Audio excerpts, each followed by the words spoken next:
Welcome to another one of my just-in-time endodontic educational episodes. Hi, I'm Cliff Ruddle, and I'm really happy to be with you today. Thank you for joining me so we can learn more about endodontics together.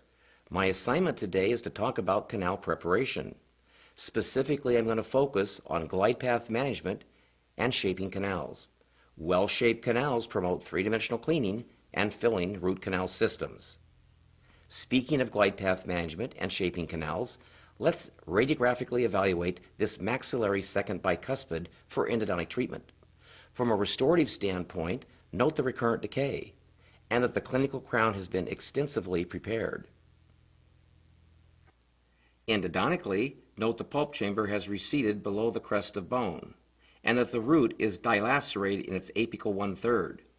Experienced clinicians appreciate that canals are virtually always more curved than the roots that hold them.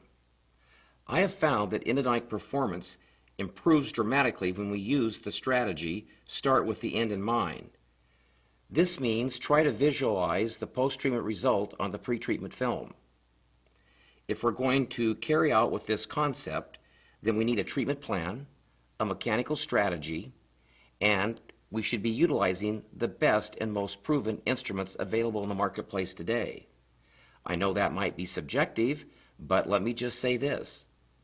I have practiced for 40 years, I have taught for 37 years, and I come before thousands and thousands of dentists like you on an annual basis. I can tell you that what we'll talk about today will make a major difference in your clinical practice. Although I've described canal preparation many times, in many different ways, over many years, based on the level of endodontic development in any given era, today I will describe what I believe to be the best and most proven way to prepare canals using continuous rotation. Let's get started. Today's episode on canal preparation will be conducted on this maxillary animated molar. The reason we're going to use an animated molar is so we can be very clear and visually see a lot of the work that's done inside the canal regarding dental debris, mud, how the shaping progresses, right on down to the final preparation. When you look at the maxillary molar tooth, it's nice to recall that it's the most frequently researched tooth in the mouth.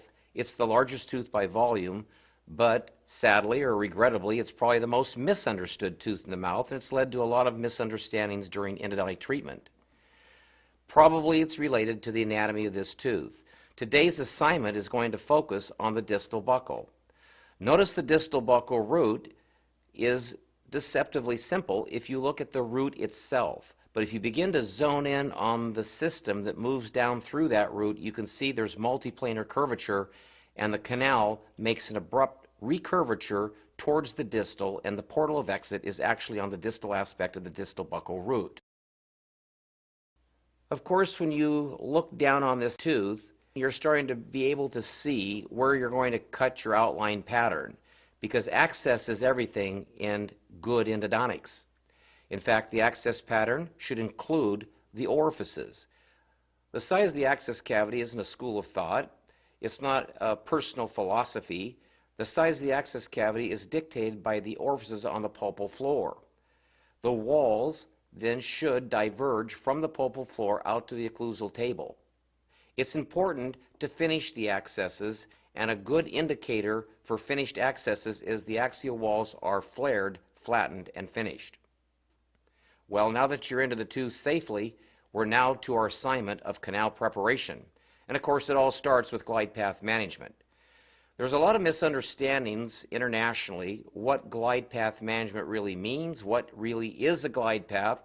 So my multimedia team had a little fun, and we took some examples outside of the world of dentistry, and specifically outside of the world of endodontics, to show you examples in everyday life of a glide path. Here we go. Oh, you might want to fasten your seatbelt.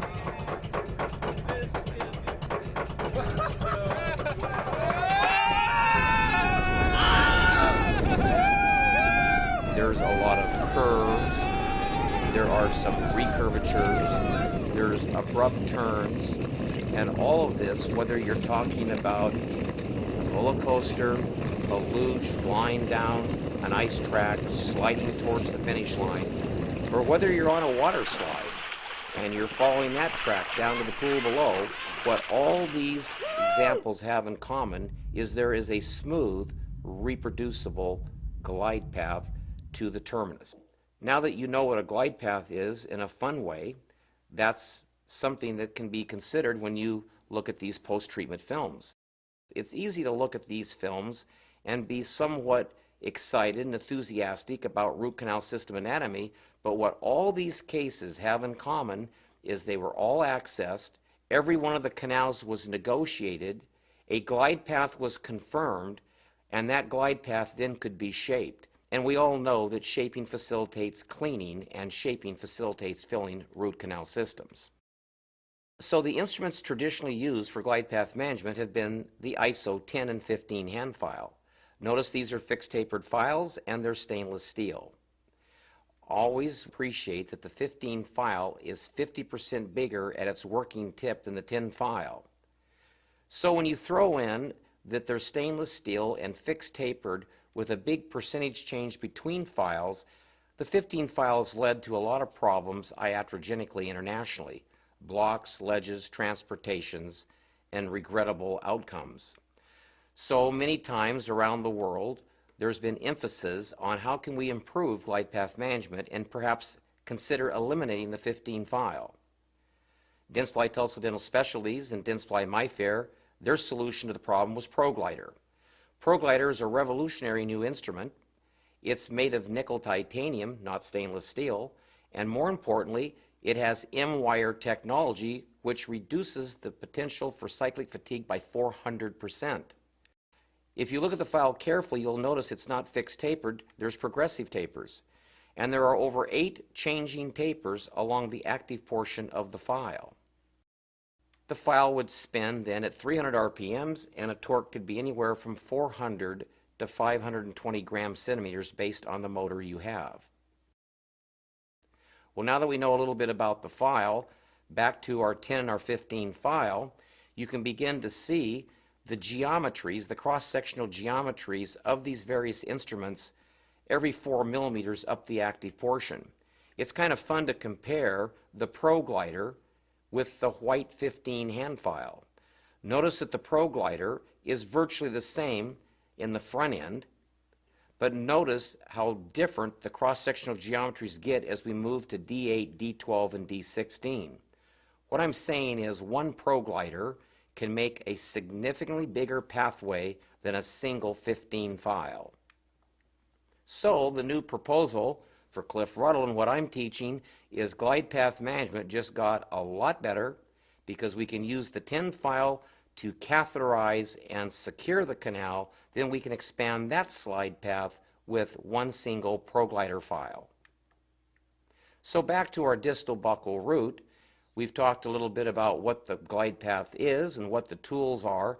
The next thing to talk about is, do we take the files to length immediately, or would it be wise to work perhaps 2/3 of the canal, get pre-enlargement done, so we have improved access to the canal's apical 1/3. In general, in shorter canals, wider canals, and straighter canals, we have permission to take our small size hand file to length immediately. But oftentimes in longer, more narrow, and more curved canals, it's wise to not try to negotiate the full length of the canal at one time. You can see that many colleagues do, in fact, use a viscous chelator like Glide, ProLube, or RC Prep. They tediously work the 10 file. Oftentimes it won't go, so they'll drop to an 8. And triumphantly, they'll even go to the 06 to get to length, and they feel quite good about this. Many times when we do this, we need to appreciate a lot of things are happening beyond you were able to negotiate the canal.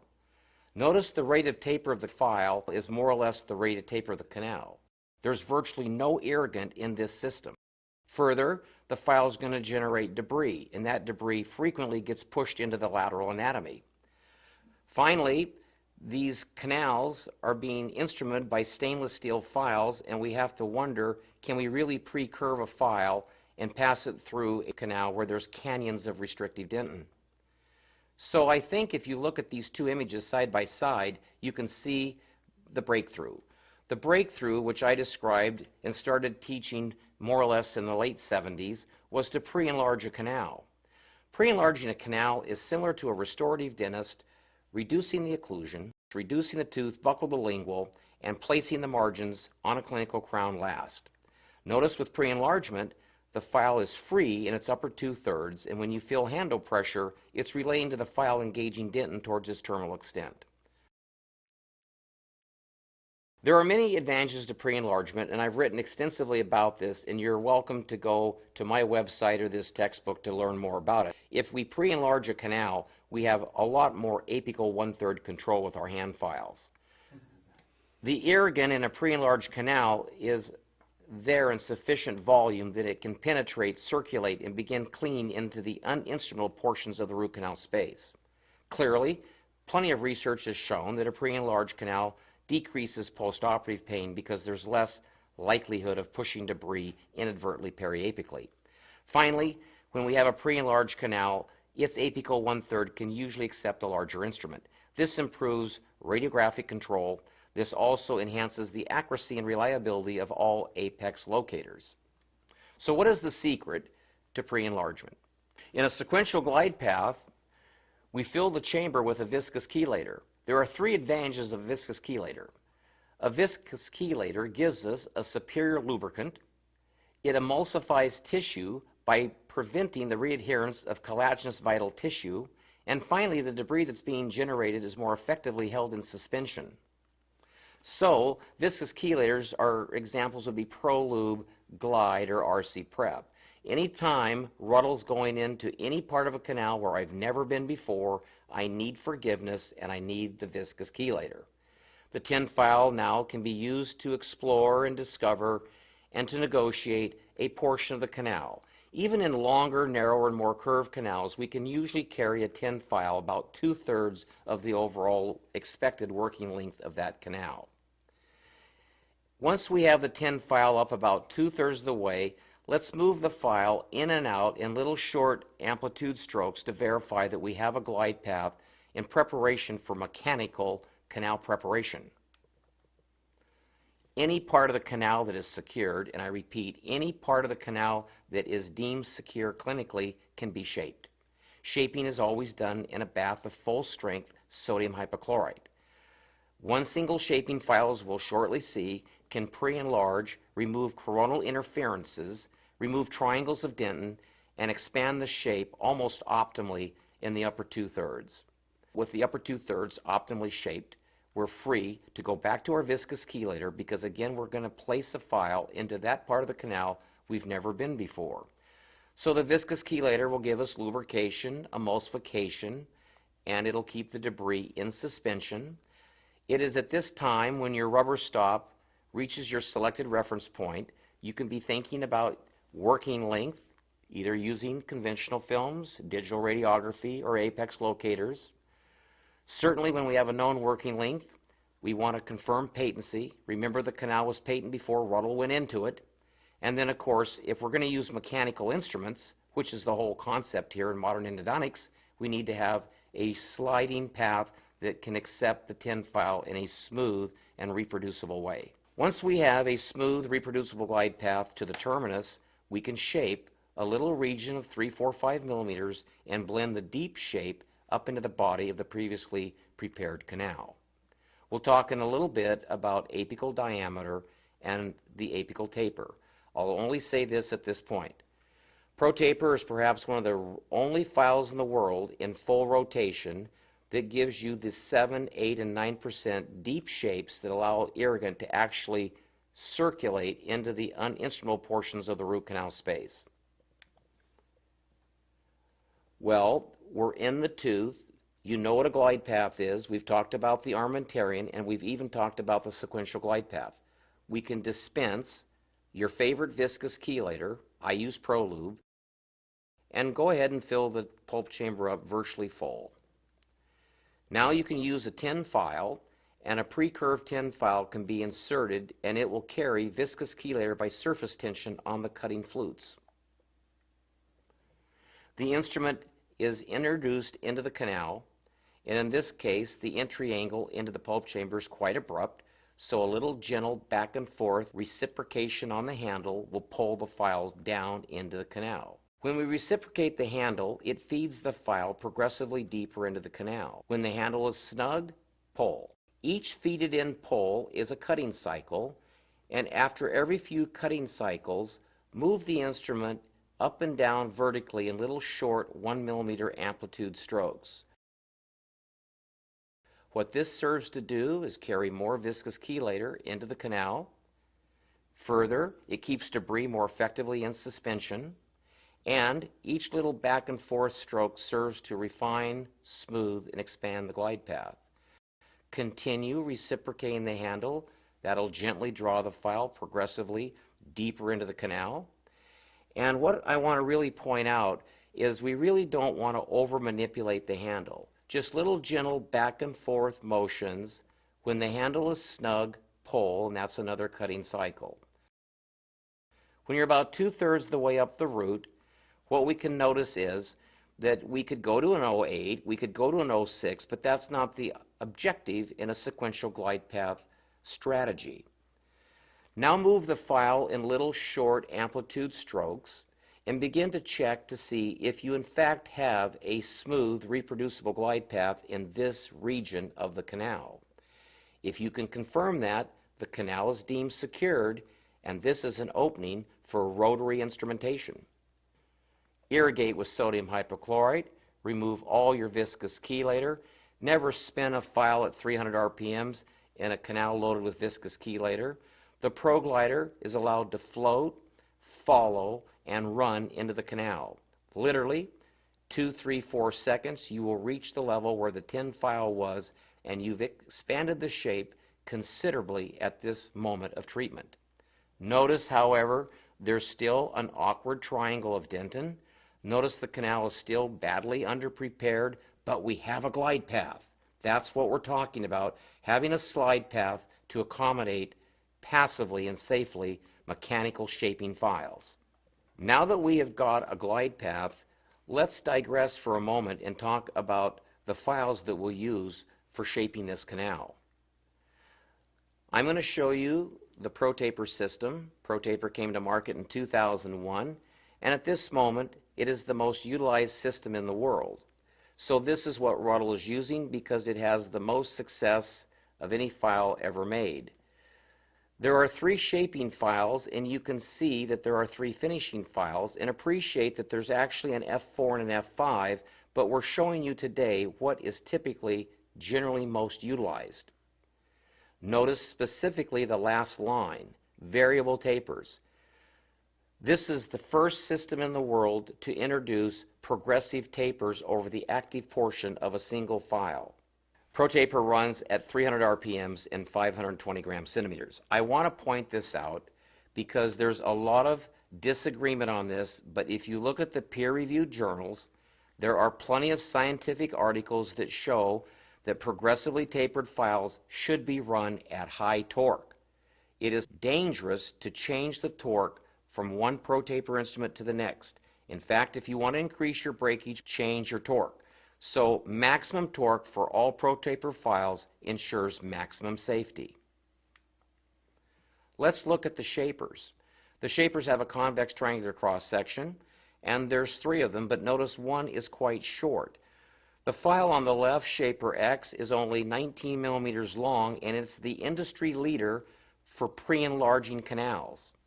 It can't possibly reach the apical foramen of most canals, so that's why we have 2 other shapers that are used to reach length, and that's the purple and the white. Let's look at SX to appreciate a little bit more. Shaper X, or the auxiliary file, is 19 millimeters in its overall length. If you divide the file into thirds, you will notice that the middle 1/3 of the file is actually the part of the file that's designed to cut. The apical 1/3 of this instrument is not designed to engage and do heavy work. Simply, it is the steering wheel on the nickel titanium file that guides the instrument through curvatures. So we don't want to cut in the apical 1/3. We want to look at our file clinically as we use it to make sure debris is piling up in the middle 1/3, and we rarely go more than about 2/3 down any given canal. Fortuitously, for you old-time Gates Glidden lovers, we have 4 GGs, a GG 1, 2, 3, 4 at D6, 7, 8, and 9, and you can read those cross-sectional geometries. So we have a way to rapidly pre-enlarge canals using Shaper X. Well, let's quickly look at the finishers. The finishers, there's 5 instruments total, but 3 that are most frequently used. And again, as you would imagine, the color identification on the band, yellow, red, and blue, corresponds to a tip of 20, 25, and 30. The tapers are 7, 8, and 9% respectively, but please understand the tapers of 7, 8, and 9% are limited to the apical 1/3 of the file, and behind this fixed taper we have progressively decreasing percentage tapers over the rest of the active portion. I want to come back to this one more time to make a sledgehammer point. The first system in the world to do this, and virtually the only system today that still does this, is Protaper. Notice the shapers, by design, work in the body of the canal. The shapers have progressively increasing percentage tapers, whereas on the right image, the finishers have decreasing percentage tapers over their back end. This is another explanation why you need high torque. The shapers are working away from their delicate tips. They're working towards their stronger, bigger, and more efficient blades. On the other hand, the finishers, at 7, 8, and 9% tapers, you need a big torque to turn that cross-sectional mass so you can carve out the shape in the apical 1/3. Now for the point. If you want to increase the terminus of the canal, if you want to expand your deep shape, this is the only file system in the world that will allow you to alter your deep shape and not continue to needlessly prepare the coronal 2/3 of the canal. Well, I'm pretty proud of this. Me and my development team, we started working on Protaper Universal back in 1995. The file was launched in 2001. So more than 12 years ago, we were acutely aware of the concept of minimally invasive endodontics. For years, this has been the only file that really respects minimally invasive endodontics. And if you really want to see the take-home message, if you look at any 2508 progressively tapered file versus any 2508 fixed tapered file, please bring your attention to the cross-sectional comparisons along the active portion. But if you look at 77 versus 89, that's massive. That's right in the middle of the file. 93 to 121, I don't know, but this is when we start to over-prepare roots coronally and we worry about strip perfs. Compare 105 to 153, you can begin to see that Protaper with its progressive tapers brings something to the party called minimally invasive endodontics. Well, Protaper just got a lot better. In 2014, metallurgy kicked in, and through heating and cooling cycles, engineers could find the optimal phase transition between martensite and austenite. And what this means is we have gotten an instrument now that is unbelievably flexible, and the greater resistance to cyclic fatigue is over 2 times the existing Protaper regular NiTi version. Flexibility is what allows instruments to feed through the glide path. Flexibility is what's necessary to do multiplanar curvature. And of course, when instruments are spinning around curves, we definitely want to improve the resistance to cyclic fatigue. Protaper Gold does precisely this. So back to the tooth that we've been working on where we had the glide path. With a chamber full of sodium hypochlorite, let's go in with SX. The take-home message is Shaper X is a big brush. I want you to plant that instrument on the outer wall away from furcal danger and brush out on the outstroke, and in 1 or 2 passes you can pre-enlarge virtually any canal. This is done very, very quickly. It's done safely because we had a glide path. Well, after you take out an instrument that has 19% taper and has 4 Gates Glidden equivalents at D6, 7, and 8, and 9, you can imagine there's significant debris inside the pulp chamber and the canal itself. So go ahead and irrigate after every rotary file. In fact, endodontic religion is, after you remove any given rotary file, always irrigate, recapitulate with a tin file, and re-irrigate. The tin file breaks up debris and moves it into suspension so it can more effectively be liberated from the canal space. Learn to do that to keep your lateral anatomy open during the shaping exercise. Well, we've never been in the apical third, and with an upper 2/3 optimally prepared, let's aspirate out the sodium hypochlorite, and let's return by topping off the pulp chamber with a viscous chelator. Remember, the viscous chelator will be picked up on the file flutes and dragged down into the critical zone. Reciprocate the handle in very short angles back and forth. That draws the file in. When you see the rubber stop about 1 or 2 stops off your reference point, no more reciprocation, simply slide. I want you to be thinking it's baseball and slide into length. By sliding a pre-curved file to length, we have less likelihood of ripping and tearing the foramen. Schilder called this transportation, or iatrogenically relocating the foramen on the external root surface. This would be a perfect time to get a working length film or use your apex locator. Remember, a pre-enlarged canal oftentimes can accept a 15 file for working length. Well, with a known working length, let's confirm patency. The canal was patent before you started, so let's confirm it's still patent. Patency doesn't mean slide the instrument to and minutely through the foramen a couple times. Patency means sliding the file through the foramen repeatedly and deliberately until the file is loose. Now let's check the glide path. To verify the glide path, pull the file progressively out of the canal in ever-increasing amplitudes, and if the instrument can slip and slide and glide over the apical 1/3, not only do you have a glide path, you own the glide path, and in this instance, the glide path can be expanded with ProGlider. We'll want to irrigate, kick out the viscous chelator, top off with sodium hypochlorite, and let ProGlider run. Let it advance and progress towards length.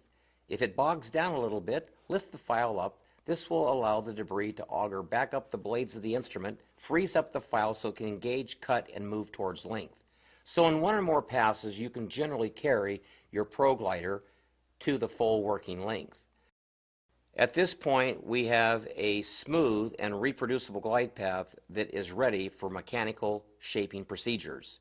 This probably is the best glide path we could ever cut on planet Earth, because not only is it smooth and reproducible, but it's considerably bigger than a 15 file or any other company's multi-file dedicated glide path sequence files.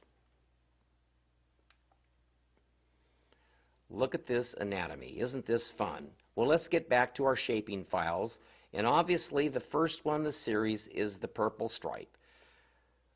Shaper 1 has never been to length. Shaper 1 is used like a brush. I can't overemphasize brushing. I say brushing around the world, and you all nod your heads and say yes, yes. But brushing is deliberate, it's intentional, and it's purposeful, and it's done on the outer wall on the outstroke. Brushing makes lateral space and allows the bigger Eiffel Towers on S2 to reach length. The Shaper 1 and the Shaper 2 now have projected and carried a shaping wave ever deeper into the curvature. We're now ready to talk about finishing the apical 1/3. That brings us to the regressively tapered finishing files. Again, in a fresh bath of reagent, preferably 6% sodium hypochlorite, the finisher is allowed to run towards length. Notice the finishing file is not continuing to cut dent in the body. Because of gold wire technology, perfectly snakes around that apical curvature and arrives at length.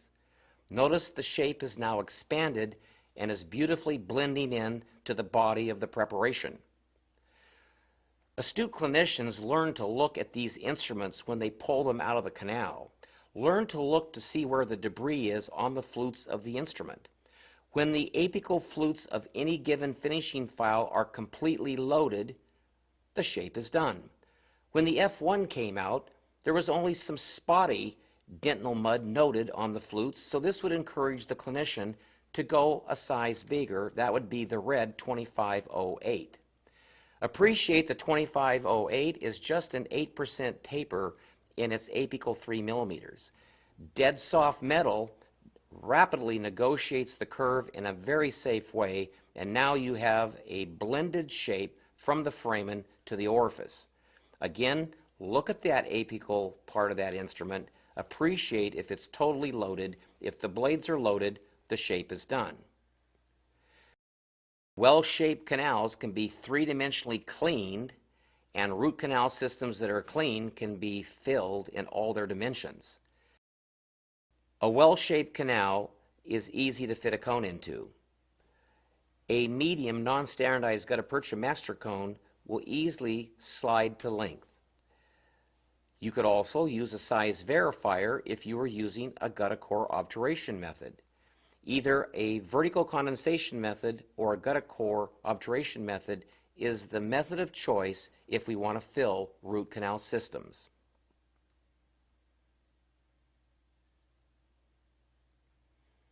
It's interesting to rotate the shape around and see it in a way in animation that we never get to appreciate clinically. I know that some of you have CBCT and you can get more of a three-dimensional appreciation, but I've learned so much over the years from working with my multimedia team to see how these shapes really look on real teeth, with real root canal systems, with real instruments. The evidence is beginning to show up, and what I'm happy to report is Protaper Gold's been on the market for just 3 months, and already we're collecting cases from a wide array of doctors from around the world.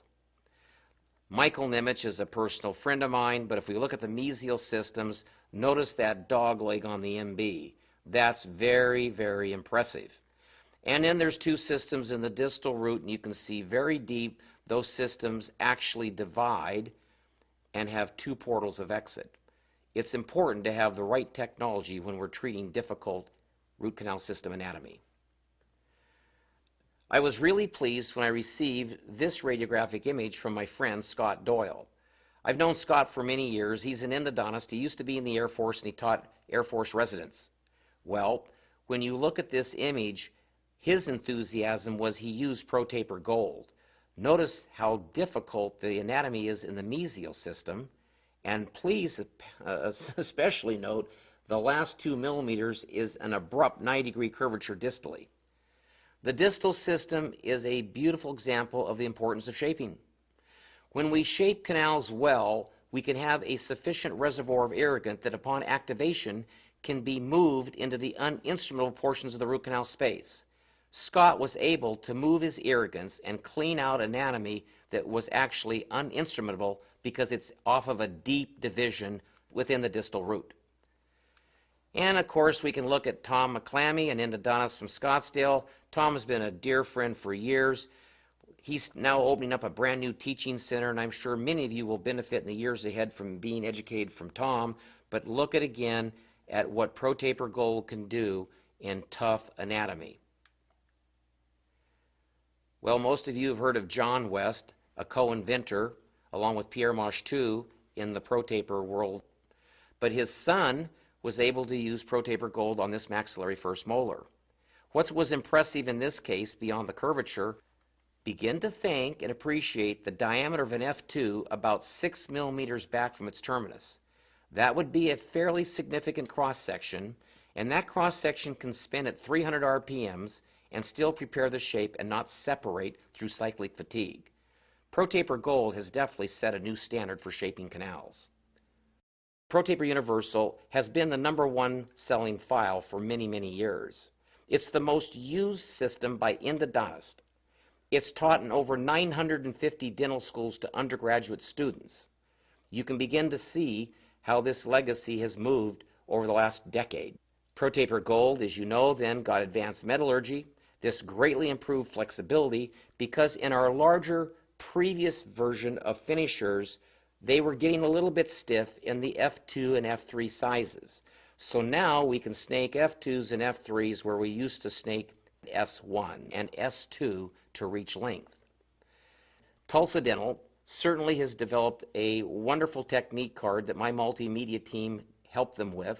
And I think if you look at the upper right area, you can see that one side of the card perfectly explains glide path management as we explained in this episode. If you flip the card over, there's an emphasis now on shaping canals with rotary files, and you can see the sequence just as we've described today in the time allotted. And of course, there's articles and support material. Here's a couple articles that you can read. You can go to my website. They're downloadable PDF files for free, and they'll go into it in more detail than certainly a webinar can do. Much of the world of endodontics has changed in recent years. Ironically, much has stayed the same. But this much is true. There is an ongoing, relentless parade of new files that come to market for shaping canals. The vast majority of these file systems simply instrument canals. But, and this is most important, the canals prepared are neither shaped nor cleaned. Many of the remaining file systems simply copy and low price the most popular utilized systems internationally. However, very few systems bring R&D, follow strict protocols for validation, and then bring genuine innovation. Protaper Gold does exactly this. Protaper Gold provides unsurpassed clinical safety, efficiency, with an economy of instruments at an affordable price. I trust this just-in-time episode has arrived just in time before your next endodontic patient.